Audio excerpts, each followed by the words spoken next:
Ah,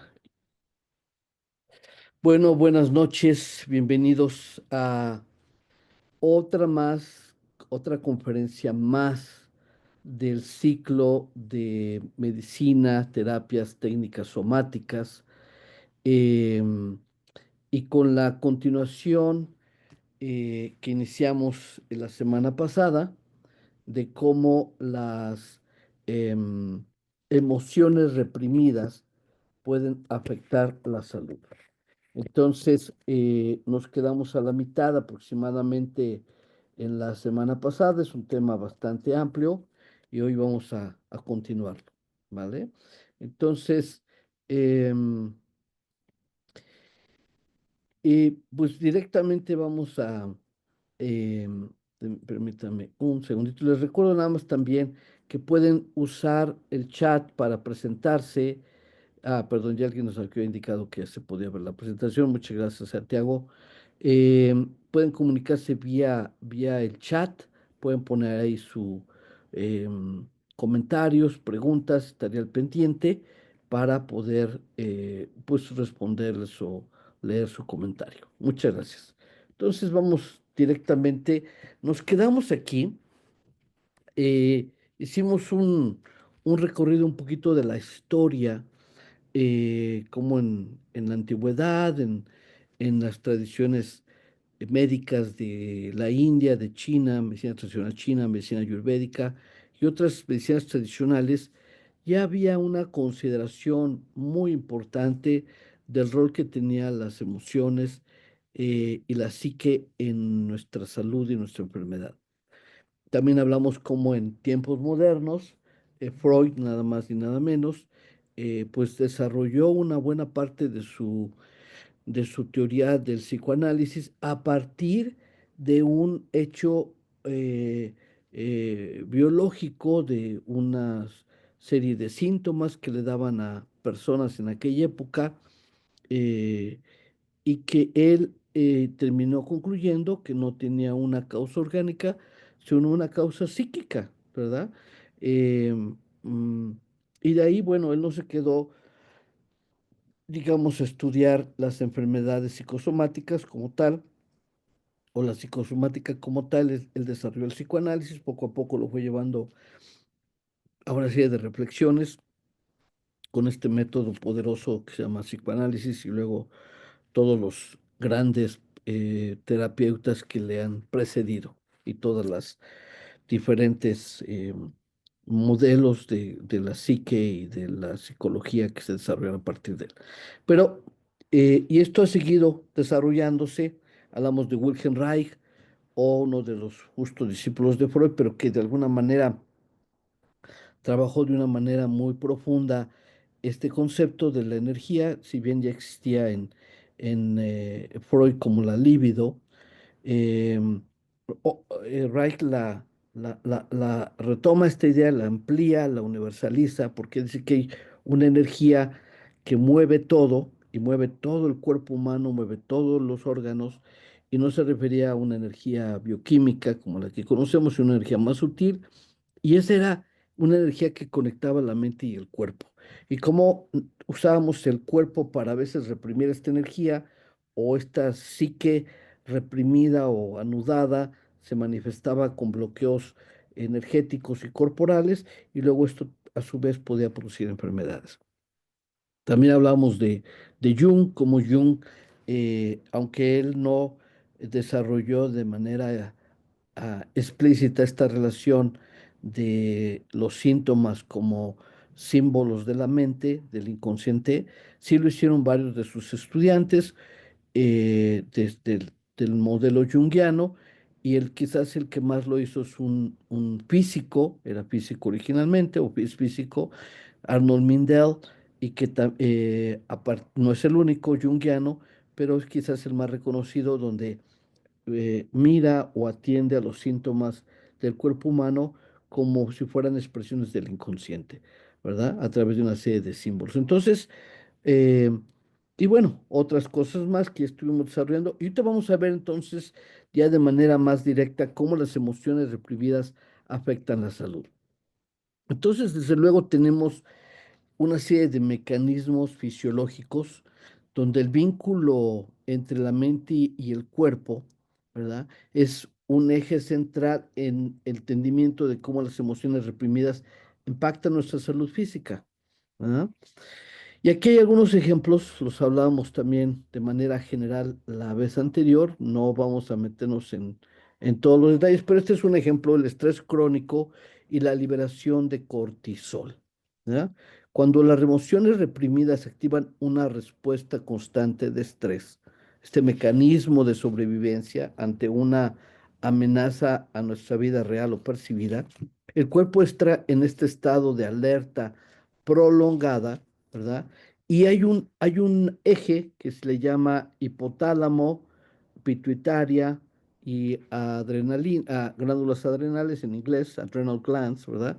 Que, em, que se conecta para liberar el cortisol. Y dice que en pequeñas dosis el cortisol pues es algo que le ayuda a responder a un peligro, ¿verdad? Para huir, para atacar. Pero en niveles elevados, durante periodos prolongados, tiene efectos muy, muy dañinos. Decíamos que hoy día la Organización Mundial de la Salud nos dice que el 50% de las enfermedades crónico-degenerativas o en general las enfermedades, el 50% están asociadas a estrés. ¿Y qué ocurre cuando hay este exceso de cortisol?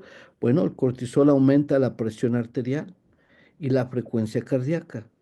Esto produce una serie de problemas muy serios porque, eh, por un lado, las arterias se contraen, por otro lado, el corazón empieza a latir más fuerte y lo que ocurre esta situación es que llega menos sangre a la periferia, porque el cuerpo está diseñado para huir o para atacar.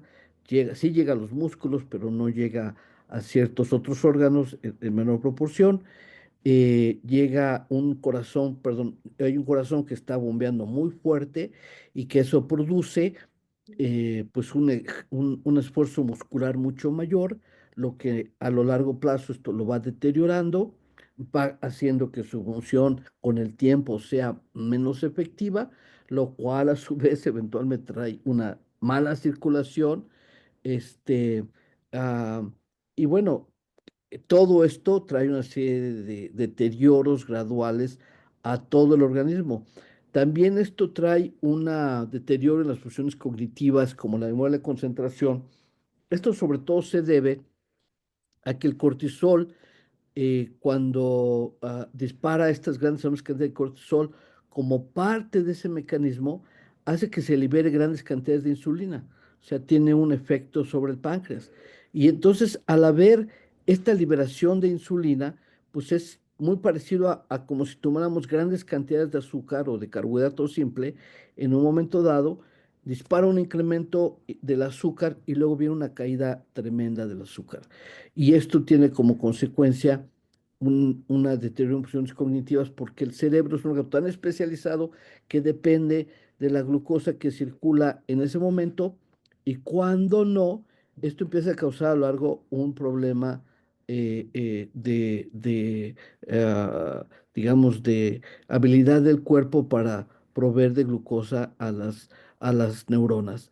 Por eso, y ustedes lo buscarán, esto es algo que la industria azucarera ha luchado mucho para que no reciba este nombre, pero se habla a veces de Alzheimer's, lo pueden buscar ahorita en su teléfono o en su computadora. Alzheimer's también algunos gentes le han querido llamar y le llaman diabetes tipo 3 porque está ligado a este asunto de el tema de la glucosa, muy similar al que ocurre con diabetes tipo 1 y tipo 2. Y por último, el incremento de la consumación de grasa abdominal asociado con el síndrome metabólico. Y esto está ligado a su vez, pues desde luego, porque el exceso de grasa, una de las cosas que ocurre en el cuerpo es que el cuerpo ocurre que lo ve como si fuera una toxina y genera reacciones de inflamación. Y también, como ya lo hemos dicho en muchísimas conferencias, las enfermedades crónico-degenerativas están íntimamente ligadas a un fenómeno de inflamación crónica. Entonces, esto se vuelve un ciclo vicioso. Emociones reprimidas refuerzan este estado de estrés crónico y agotan los recursos del cuerpo y afectan su capacidad de recuperación. Este es un ejemplo, ¿verdad?, del mecanismo fisiológico entre las emociones, principalmente el estrés, que están ligadas con la ansiedad, con el miedo, pero también con el enojo, porque vean, o sea, ¿cómo actuamos en el estrés? Actuamos con enojo, ¿verdad? En el caso de la agresión, porque es para atacar, o actuamos con miedo, que es cuando huimos, ¿de acuerdo?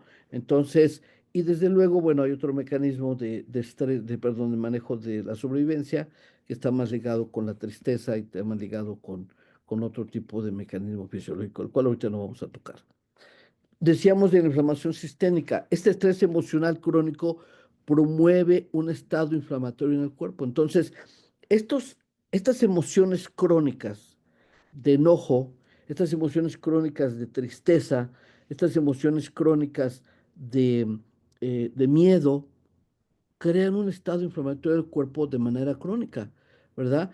A través de esta activación prolongada de este eje de hipófisis pituitaria adrenales o suprarrenales, los niveles elevados de colesterol que suceden de manera continua también estimulan la producción de citoquinas, que es una de estas neurotransmisores que generan inflamación y que contribuyen al desarrollo de enfermedades. Hay varias hormonas o neurotransmisores como la histamina, las citoquinas son ejemplos de ellas que generan estas inflamaciones en el cuerpo. Vamos a decir, ¿qué quiere decir inflamación? Que le dice al cerebro, manda sangre, ¿verdad? Porque aquí hay una toxina. Acuérdense que la inflamación originalmente es ante un ataque de una bacteria, un hongo, un virus, pero también puede ser una toxina, una sustancia extraña, ¿verdad? Pero, como lo hemos dicho también en repetidas ocasiones, puede que no haya ninguna toxina. Vamos a suponer que alguien cuida su alimentación y cuida la alimentación más limpia y su entorno y su medio ambiente lo más puro, lo más limpio de químicos, pero si vive con estrés o con estas emociones crónicas negativas como la tristeza, como el enojo de manera continua, vas a generar estas sustancias inflamatorias. Esta inflamación crónica, decíamos, con el tiempo va dañando los tejidos, va dañando los órganos, entre ellos el corazón, el cerebro, articulaciones, intestino, pulmones, o sea, hígado, ¿verdad? Todos los órganos pueden empezar a inflamarse, resultado de estas emociones, y empiezan a causar con el tiempo un deterioro de los tejidos de los órganos. Y cada vez que un órgano está inflamado, su función ya no es al 100%. Entonces, personas con emociones reprimidas, ¿verdad? Emociones latentes, emociones crónicas que no fluyen, que no se concluyen, que no son liberadas, que no son expresadas, ¿no? Cuando miramos un bebé y tiene una emoción, la vive con mucha intensidad. Un bebé cuando se enoja, por ejemplo, llora muy intensamente por algunos minutos y cuando termina de llorar, respira y sonríe. Han visto ustedes muchos bebés porque sienten profundamente, sienten intensamente, expresan la emoción a través del llanto, a través del berrinche, a través del movimiento corporal, lo liberan y restablecen su balance energético, su balance emocional. Los humanos, conforme vamos creciendo, conforme el padre, el creador, los tutores dicen, no llores, no te puedes enojar, no debes estar enojado por eso, no nos dan permiso a hacerlo. O al revés, también de alguna manera van fomentando que esa emoción se sostenga. Ay, mira, se ve muy chistoso cuando se enoja. O cuando lloramos, cuando tenemos cierta emoción, entonces es cuando les damos atención. Son formas de ir fomentando esa emoción en los niños también. Entonces, cuando tenemos estas emociones reprimidas, estas emociones que las sostenemos por largo plazo, incrementa el riesgo de desarrollar enfermedades inflamatorias como artritis, como diabetes, como arteriosclerosis, como Alzheimer, que eventualmente enfermedades cardiovasculares, enfermedades como Alzheimer's, y informaciones cardiovasculares, etcétera, etcétera, incluyendo también el cáncer.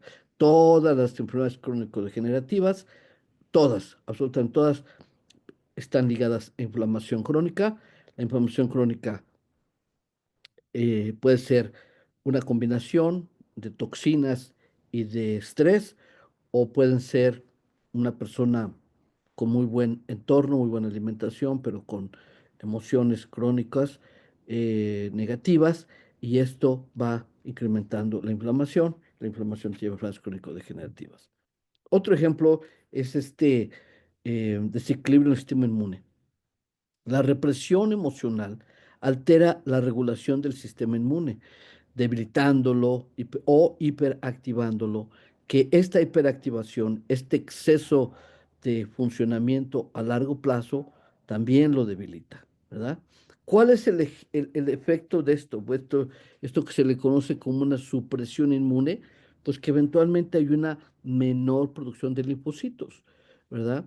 Lo decíamos aquí la semana pasada, muchos seguramente que están escuchando esta conversación, hemos vivido la experiencia de que pasamos por un periodo de estrés, un periodo de, a lo mejor en la escuela, examen o trabajo, tenemos que cumplir con ciertas fechas límites para la entrega de algo, o cualquier otras estas diferentes em, experiencias que hemos tenido, y cómo después de eso nos enfermamos, ¿verdad?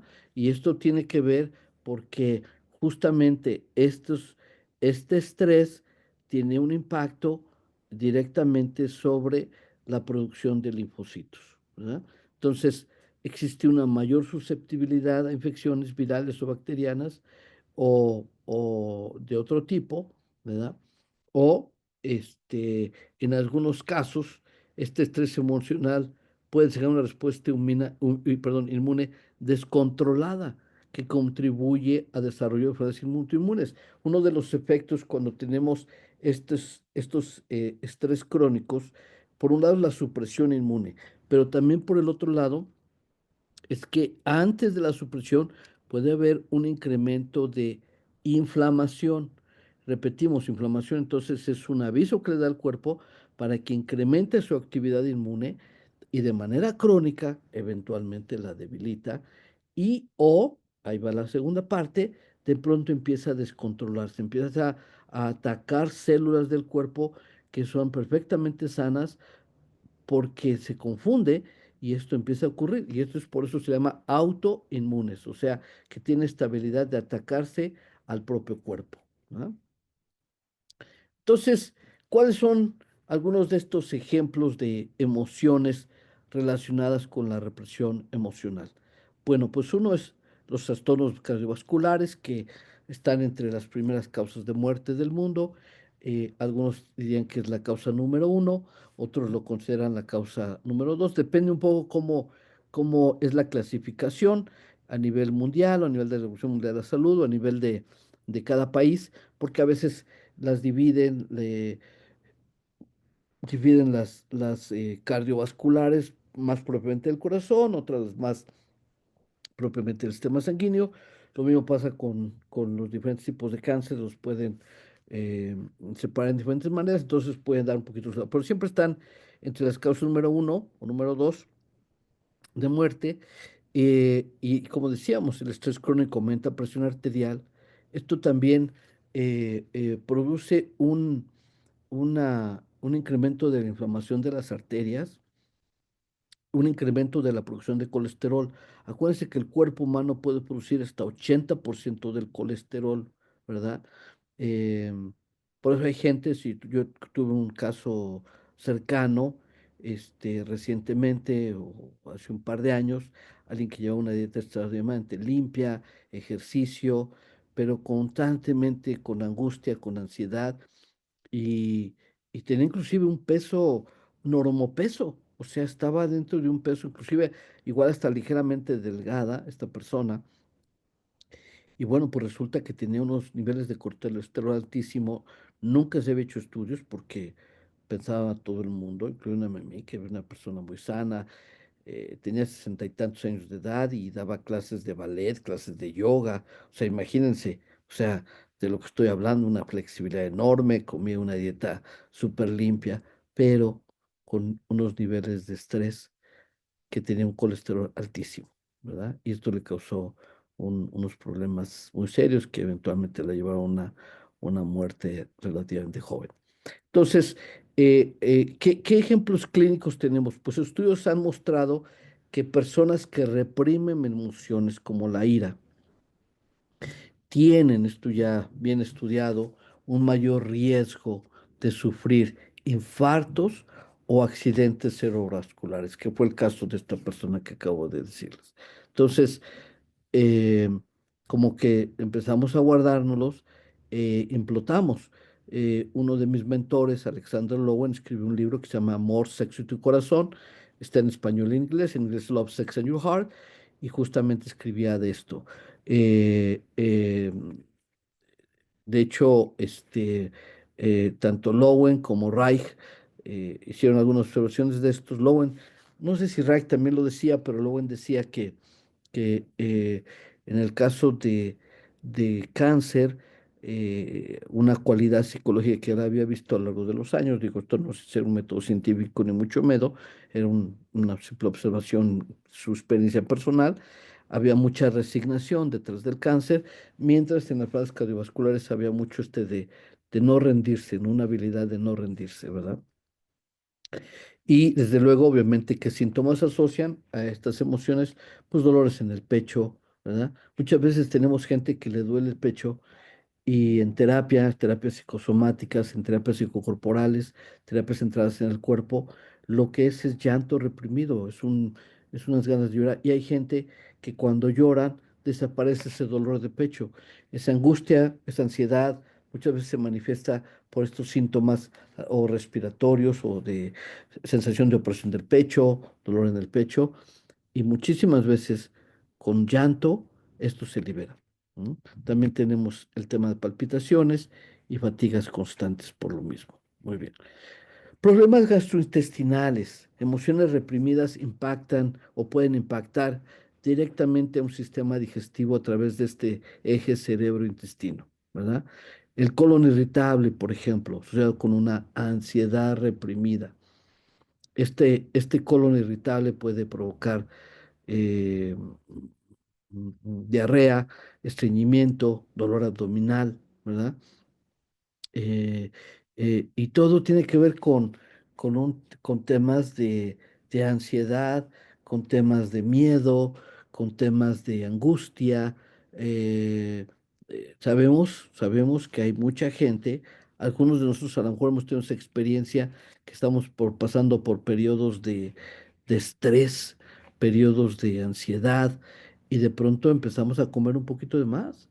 Algunos nos hemos cachado que de pronto estamos comiendo no porque tengamos hambre, ¿verdad? Sino porque queremos como dejar de sentir una sensación que de alguna manera la asociamos con el estómago vacío o un intestino vacío, etcétera.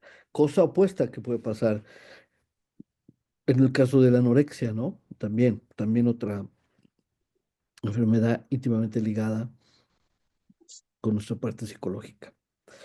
Tenemos una gastritis que puede estar relacionada con la acumulación de estrés y emociones no procesadas, y estas a su vez incrementan la producción de ácido estomacal, enojos, ¿verdad? Hay gentes que, mucha gente lo sabe que cuando entra en periodo de estrés incrementa la producción de ácido estomacal, se vuelven más, están más estresados, incrementa las agruras, ¿verdad? Este, y desde luego ese sentimiento de inflamación. Muchos de nosotros, muchísima gente lo ha preguntado, la gran mayoría, casi todos, les digo, años y años de preguntar, grupos, ¿verdad? Que levanten la mano quien ha experimentado inflamación del intestino cuando comen rápido o cuando comen ansiosos. Y tenemos mucha gente, casi siempre en los grupos, diríamos que un 80, un 90% de las personas levantan la mano de que eh, han experimentado esta inflamación, ¿verdad? Cosa que resuelve muchas veces o aprendiendo a manejar tu estrés de una manera, o a veces de manera particular es masticando bien los alimentos, que curiosamente sería como una práctica de meditación, una práctica de relajación, ¿de acuerdo? Tenemos también otros problemas asociados, náuseas, reflujo y el síndrome del intestino permeable. ¿Por qué? Porque cuando se inflama el intestino, decíamos hace rato, cuando un órgano se inflama, tarde que temprano, o más temprano que tarde, empieza a afectar su función. A veces no somos conscientes de ellos. Es el caso del intestino inflamado. Y hay gente que está tan inflamado todo el tiempo que ni se dan cuenta que está inflamado. ¿No? Hay gente, bueno, hay muchas cosas ahí que ahorita nos vamos a detener, pero, eh, por ejemplo, hay personas que eh, no se dan cuenta, pero esa inflamación crónica, una de las cosas que ocurre es que los poros, que normalmente tienen que ser de un cierto tamaño para permitir que solo el alimento, los nutrientes apropiados crucen la barrera intestinal, hay casos donde de pronto estos poros, estos espacios son más anchos cuando un intestino inflamado y entonces empieza a entrar al torrente sanguíneo sustancias que no deberían entrar, que pasan directamente al torrente sanguíneo. ¿Ah? Eso se llama un intestino permeable y esto es una consecuencia de un colon, perdón, no de un colon, de bueno, sí puede ser también de un colon, pero también de un intestino delgado irritado. ¿Verdad? Ok, otras enfermedades autoinmunes, ya decíamos. ¿Cuál es la conexión emocional? La inflamación crónica. ¿Por qué? Porque la inflamación crónica manda un mensaje al cerebro que incremente la producción de glóbulos blancos. Ok, va. Si fuera una infección corta, llega, ataca los glóbulos blancos, a las bacterias, el virus, las controla bajo ciertos periodos de tiempo. Todos sabemos cuánto duran los ciclos de ciertas infecciones, ciertos días, ciertas, digamos, a lo mejor hasta semanas, en algunos casos más extremos, pero normalmente tiene un ciclo de una infección y se acabaría la infección. Y entonces el sistema inmune dejaría de producir los glóbulos blancos, que hay variedad de ellos, 15 o alrededor de 15 con diferentes funciones, y ya se acabaría esta inflamación aguda para atender una emergencia, una situación de donde algún virus, bacteria, hongo o otra sustancia tóxica entra a nuestro cuerpo.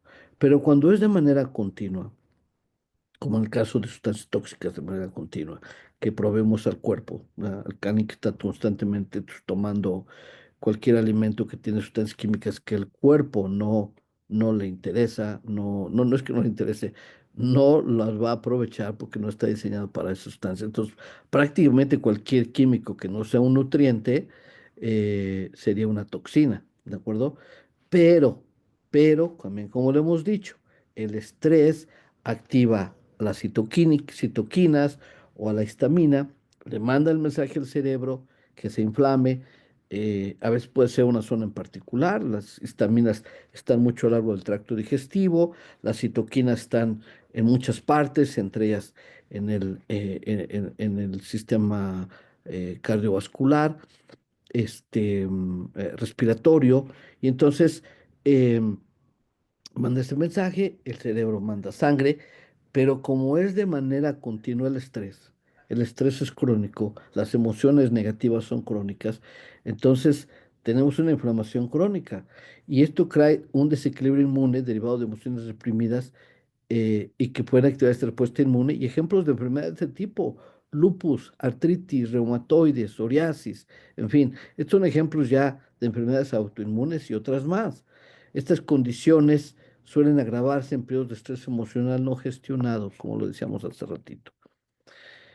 Desde luego tenemos una serie de trastornos psicosomáticos, como el caso de la histeria, conversiva que había detectado Freud hace más de 100 años o en ese periodo en Europa. Y son enfermedades físicas que no tienen una causa biológica o causa médica clara y que están directamente relacionadas con factores emocionales. Eh, hay varias. Aquí ponemos algunos ejemplos, como la fibromialgia, que es un dolor muscular crónico y que está muy vinculado a traumas emocionales, estrés reprimido, dolores crónicos de muchos tipos. Tuve un paciente ahorita, hace poco, que lo conozco hace muchos años, pero tiene 70 y tantos años de edad, vive en Estados Unidos. Y de pronto me decía, me contaba, decía, empezó a tener un dolor en su cadera, ¿verdad? En la unión entre la cabeza de su fémur y donde embona con la cresta ilíaca. Eh, y entonces una de las cosas que eh, yo sabía de un conflicto emocional que venía viviendo hace algunos pocos meses. Digo, obviamente cuando trabaja uno en esto, pues me llegó una cierta conexión, ¿no? Entonces, a través de un proceso terapéutico, porque lo ideal es que la persona llegue a la conclusión de esto, ¿verdad? Y una pregunta decía, bueno, ¿y cómo, para qué funciones tiene tu pelvis? ¿Verdad? No es cosa, es mucho más poderoso que él lo descubra por sí mismo a que yo le diga. ¿Qué función tiene tu pelvis? Y él decía, pues caminar, movimiento hacia adelante. Y en una de esas dice, bueno, también para la sexualidad. Le decía, ¿y qué situaciones has venido viviendo recientemente en relación a eso? Dice, sí, que he tenido temas de no atracción con mi pareja. Resulta que su pareja es una mujer que tiene una conexión emocional muy fuerte, bueno, una conexión emocional, digamos, ellos dos, pero que ella es una mujer de estas que le llaman acumuladores, creo que así le llaman en español, que acumulan cosas chatarra y cosas de ese tipo en su casa, y ella empezó de pronto a tener una conversión con él de que se fueran a vivir juntos. Y él decía, pero es que yo no podría ir a vivir con ella si eh, llena la casa igual de lo mismo que tiene su departamento hoy día. Entonces, fue una cosa que él, pues hasta ahí lo vio, él mismo lo vio, pero a los pocos días, o a la semana, no sé, a los pocos días, me dice que no había hablado con ella en algunos días, y de pronto le llama. Dice, y en el momento que me llamó, que ya mi pelvis no me dolía, me llegó descarga de dolor en el mismo punto que dolía. ¿Ah? Muy interesante. O sea, es como si de pronto, y además curiosamente, porque es un hombre muy sano, un hombre con una dieta relativamente muy limpia, pero es otra vez, es como si, yo me lo imagino así, ¿no? Es el músculo, el cuerpo, dice, ok, o contente, no sientas, vamos a reprimir la sexualidad ahí porque no quiero conectar con esta pareja. Entonces los músculos ligados a esa articulación están tensos. Él no se da cuenta de la tensión, pero con el tiempo esto empezó a causar una inflamación que a lo mejor había hasta cierto punto algún desgaste de esa articulación, pero esto lo agrava y eventualmente se convierte en un punto doloroso. Cuando tuvimos la sesión, ese dolor, de alguna manera, por esa conciencia que tiene, lo libera, se relaja y cuando tiene el contacto con ella, el cuerpo se acuerda, vuelve a tensar los músculos y en ese momento vuelve a sentir el dolor en la articulación. ¿Ah? Entonces, es un ejemplo donde a lo mejor no había una otra razón, o quizás había algo por el desgaste, por la edad, quizás, no lo sé, ¿verdad? Pero no había una razón, otra médica, por la que tuviera ese dolor. Si los médicos, los profesionales de salud, no está- o los individuos, no estamos conscientes de esto, él hubiera seguido, como de alguna manera lo intentaba, yendo a ver al ortopedista, al quiropráctico, al osteópata, y todos daban su teoría desde la perspectiva de lo que ellos conocen. De la misma manera que puede ser al revés. Si alguien es exclusivamente y dice todas las enfermedades son psicosomáticas y no toma en cuenta lo biológico, pues podría dar en algunos casos un error y decir, a ver, esto es psicológico y no atiende lo biológico y entonces puede ser un problema más grave más adelante. Entonces también va de los dos lados, ¿verdad? Pero bueno, este es un ejemplo de esto y tenemos síntomas físicos como fatiga persistente, enorme cantidad de gentes que tienen fatiga como una forma de huir de la realidad, una forma de no lidiar con problemas. Y insomnio es al revés. ¿Cuánta gente, mucha gente se habrán experimentado o que les cuesta trabajo dormir al inicio de la noche? O que despiertan en medio de la noche acordando de sus problemas, o que despiertan en la madrugada y les cuesta trabajo conciliar el sueño de regreso, ¿verdad? Cuando tienen problemas muy serios, o no tan serios, pero problemas emocionales. Y desde luego también hablamos de sensibilidad corporal. Muchísimos ejemplos de esto. Entonces, ¿cuál es la evidencia científica de esto? Vean nada más, algunos estudios sobre esto. Hay estudios científicos que han explorado esta conexión entre la represión emocional y enfermedades. Por ejemplo, un estudio publicado en el Journal of Psychosomatic Research mostraba que las personas que reprimen emociones, particularmente la ira, tienen un riesgo de 34% mayor de sufrir enfermedades cardiovasculares. ¿Cuál fue el hallazgo clave?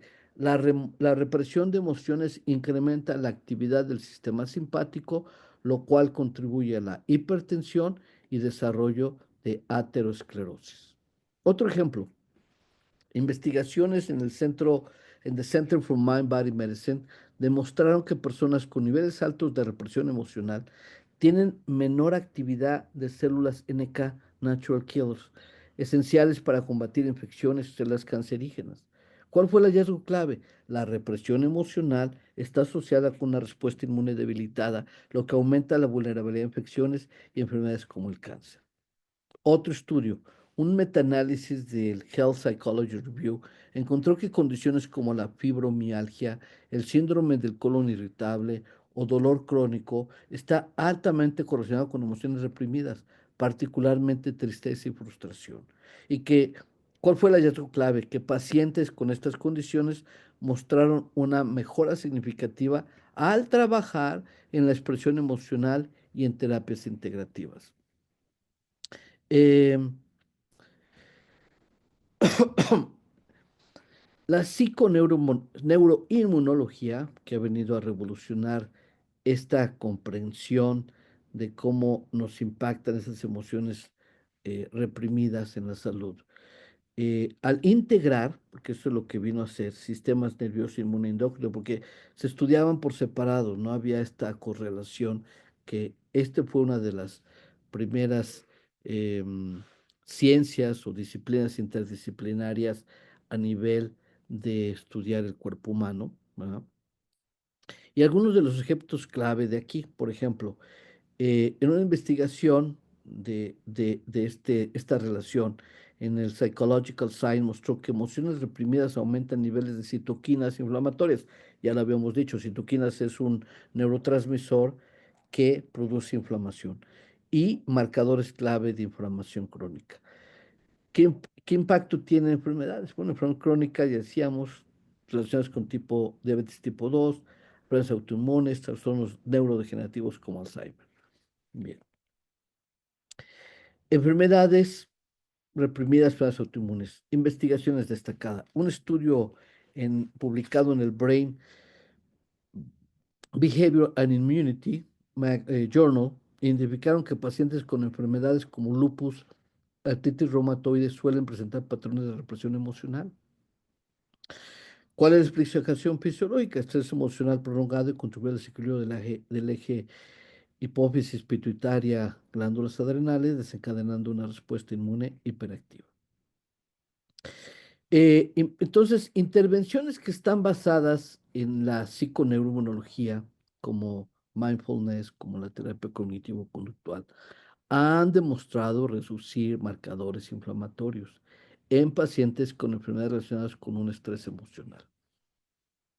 Y ya vamos a ir cerramos, ¿verdad? Aquí vamos a dejar, ya di algunos ejemplos, pero voy a dar otros ejemplos más de estos casos, ¿verdad?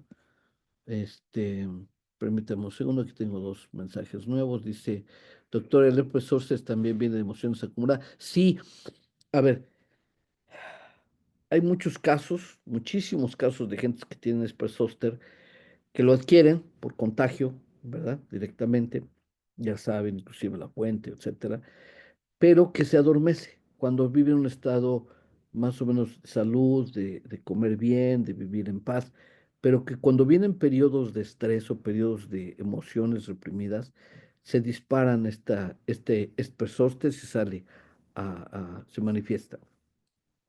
Dice aquí, buenas noches, doctor Velázquez. Estos síntomas se pueden detectar en los análisis clínicos a través de la bioquímica cuando no hay manifestaciones clínicas. Desde luego que sí, lo estamos diciendo. Sí hay una serie de marcadores y de cambios fisiológicos que justo, y por eso es que se empiezan a descartar como un fenómeno no causado por una enfermedad orgánica, sino, pero sí cuando empiezan a ver que empieza a ver, miden hormonas, miden neurotransmisores, miden inflamación a través de marcadores inflamatorios, empiezan a ver que sí existen estos cambios fisiológicos y luego, digo, basta hacer un poquito de indagación emocional en la vida de la persona y empieza a ver juntar uno con el otro, ¿verdad? No se requiere ser gran genio, creo yo, pues, pero nada más hay que estar abierto, estar escuchando la parte psicológica y emocional.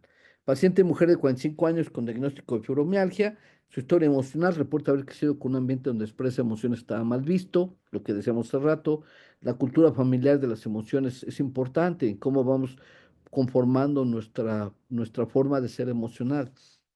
Reprimió el duelo tras la muerte de su madre, experimentando intensos dolores musculares meses después. Yo tuve un caso parecido que lo platiqué en alguna de las conferencias hace muchísimos años, fue uno de mis primeros casos de este tipo. Terapia somática y trabajo de escritura emocional fue la intervención en que resultó una reducción significativa del dolor y mejora en la calidad de vida a procesar las emociones reprimidas, ¿verdad? Muy bien. Otro caso clínico, colon irritable y ansiedad no procesada, un hombre de 35 años con síndrome de colon irritable. Historia emocional. Experimentó episodios de ansiedad severa tras un divorcio, pero nunca buscó ayuda emocional. ¿Cuál fue la intervención? Terapia cognitivo-conductual y entrenamiento en el manejo de estrés. Resultado, mejoría notable en síntomas digestivos y disminución en los niveles de ansiedad. Por último, psoriasis resentimiento acumulado. Una paciente mujer de 50 años con psoriasis severa relata años de resentimiento hacia su expareja, pero nunca lo expresó abiertamente. ¿Qué intervención tuvo? Terapias de liberación emocional y técnicas de perdón. ¿Y en qué resultó? Reducción en los brotes de psoriasis y mejora general en su bienestar emocional. Muy bien. Tenemos 4 o 5 minutos para cerrar. ¿Algún comentario, alguna pregunta? Y con esto concluimos. Esperemos que el mensaje esté ahí. Puedes refutar, puedes preguntar. Entonces, adelante quien tenga algún comentario o pregunta, podemos abrir el micrófono o lo colocas en el chat. Ujú. Entonces, mientras alguien solicita abrir el micrófono, o mientras alguien am, manda un mensajito, pues simplemente, pues, pues contrario, tuvimos unas sociedades con culturas eh, que hemos por siglos, en casi el mundo entero, unas culturas enfatizan más el rechazo, la represión de ciertas emociones, otras, pero vivimos una cultura que hemos abusado, hemos reprimido, hemos enterrado, hemos ignorado, hemos no honrado nuestras emociones. Y tenemos una serie de excusas y de razones para hacerlo. O sea, hay gente que dice frases como, es que mi pareja no merece que yo llore, ¿no? Que yo le llore. O sea, es como si alguien dijera, mi pareja no merece que yo haga pipí o que yo vaya al baño, que tiene que ver una cosa con la otra. O sea, pero bueno, son formas de creencias que hemos cultivado, que hemos aprendido, o los hombres no lloran, ¿no? No entiendo cómo un hombre que llore puede ser menos hombre si alguien llora. O sea, pero bueno, cosas que se inventan los seres humanos, han inventado, se van cultivando a lo largo del tiempo y vamos creando unas sociedades que contribuyen severamente a la enfermedad. Este, entonces, bueno, ¿algún comentario, pregunta o ya estamos listos para cerrar esta noche? Son 6:56. Bueno, les agradecemos de antemano, les comunicamos que hoy fue la última conferencia de este año. Ya con esto cerramos, vamos, tomamos un descanso de un par de semanas, viene Navidad y viene Año Nuevo y, y reiniciamos en enero y reiniciamos seguramente con ya más detalles del Congreso de Medicina Psicosomática, Medicina Técnicas y Terapias Psicosomáticas, ya con mucho más detalle para cuando regresemos. Y agradecemos a todos su atención y su participación. Aquí viene un mensajito de Guadalupe Ledesma García. Muchísimas gracias, un fuerte abrazo. Les mandamos un fuerte abrazo a usted y a todos los participantes de estas conferencias. Sé que algunos a lo mejor no pudieron estar aquí por también las fechas del año, pero sé que algunos van a estar escuchando la grabación. Dice, reforzamos mucho y referimos para salir adelante, tratar pacientes, superar con éxito cualquier tratamiento. Dios lo bendiga. Excelente. Esperamos que sirva y sé que muchos de ustedes que son profesionales de salud, pues van a seguir haciendo una diferencia y vamos a seguir ayudando más a nuestros pacientes. Van a ayudar a ser médicos más holísticos o profesionales de salud más holísticos, más integrales. Y a los que escuchan esto con fines personales, pues también tendrán una oportunidad de conocerse y entenderse mejor y tomar en cuenta la causa psicológica, la causa emocional de las enfermedades, el entendimiento de sus procesos de salud y enfermedad. Edith dice muchas gracias. Gracias, Edith. Gracias a todos por su participación. David Castellanos, doctor, muchas gracias por todo el conocimiento del año. Me movió mucho mi alma. Nos vemos el siguiente año. Estoy emocionado. Igualmente aquí. Muchísimas gracias a todos. Un abrazo y tendremos más cosas que compartir el siguiente año. Un abrazo a todos, buenas noches, Dios los bendiga, que la pasen muy bonito con sus seres queridos en las próximas fechas y pues seguimos adelante. Una última que leemos aquí, dice muchas gracias, doctor Velázquez, por compartir la sabiduría y que al cielo lo colme, que el cielo lo colme de bendiciones. Agradecido igualmente, mismos deseos para todos. Gracias, un abrazo, hasta luego.